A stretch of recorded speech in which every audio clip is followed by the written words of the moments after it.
আমি খুব ক্লান্ত, আমাকে ছেড়ে দেন, আমি আর পারতেছি না, আমাকে দ্বারা আর হবে না। আমি যদি চিৎকার করে কাঁদতে পারতাম, বুকের আর্তনাদটা হয়তো আপনারা শুনতে পারতেন। আমি যদি বলতে পারতাম আমি আর কি করলে আমার উপর বিধাতা আমার চোখ দিলে তাকাবে। আমি যদি বলতে পারতাম আমাকে ঘিরে আমার স্বপ্নগুলো আর চলতেছে না, তাহলে মনে হয় আপনারা বুঝতে পারতেন।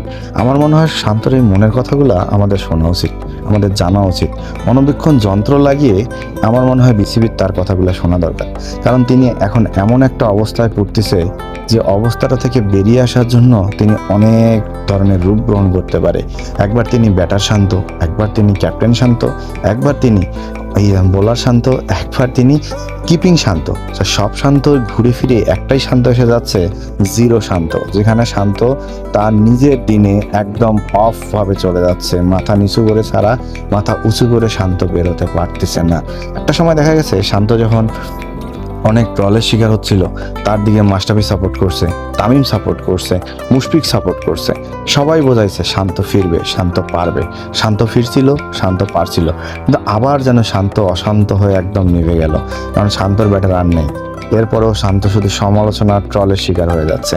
আমার মনে হয় আমার চোখের দেখা এই উপমহাদেশে বাংলাদেশের মধ্যে একমাত্র বাংলাদেশ টিম যে টিমে একজন ক্যাপ্টেন অফ ফর্মে থেকে আইসিসি ইভেন্টকে নেতৃত্ব দিতে পারে, যে টিমের একজন ক্যাপ্টেন অফ ফর্মে থেকে দিনের পর দিন খেলা চালিয়ে যেতে পারে।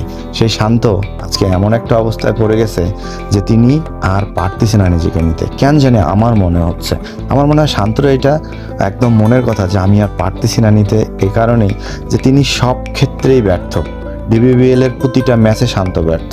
শান্তর লাস্ট 4টা ইনিংস যদি আপনারা দেখেন, আপনাদের কপালে চোখ চলে আসবে।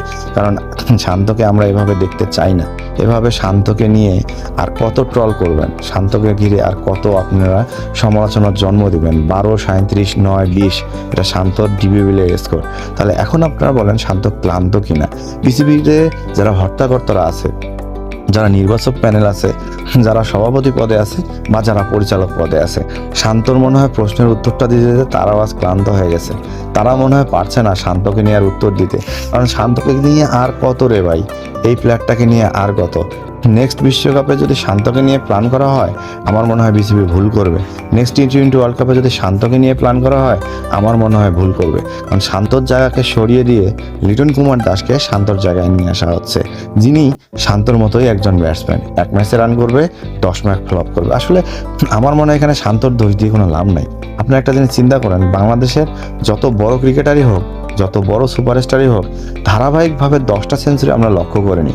বাংলাদেশের ব্যাটাররা, সেটা ঘরোয়া বলেন, ইন্টারন্যাশনাল বলেন, সব দিক বিবেচনা করে তারা যদি 5 থেকে 10টা সেঞ্চুরি করতে পারে, এটাতেই তারা খুশি। কারণ তারা খুব ভালো করেই জানে আমি একটা ম্যাচ ভালো খেললে পরের 3টা ম্যাচ আমাকে নিয়ে পরিকল্পনা করা হবে। আমার যদি ভুল না করি, মোহাম্মদ আশরাফুল থেকে শুরু করে আফতাব থেকে শুরু করে অলোক কপালের মতো, শাহরিয়ার নাফিসের মতো যারা কিংবদন্তি ব্যাংটার, শুধুমাত্র বাংলাদেশের জন্য যারা কিংবদন্তি, তারাও কিন্তু এভাবেই খেলে গেছে। একটা ম্যাচ ভালো খেলছে, পরের 10টা ম্যাচ খারাপ খেলছে। সো এখন দেখার বিষয় নাজমুল হোসেন শান্তকে ঘিরে বিসিবির কি প্ল্যান।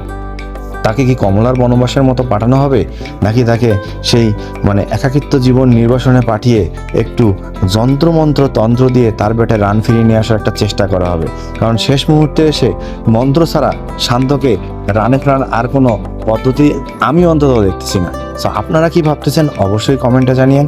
যারা ভিডিওটা শেষ পর্যন্ত দেখছেন, চ্যানেলটিকে সাবস্ক্রাইব করতে ভুলেন না।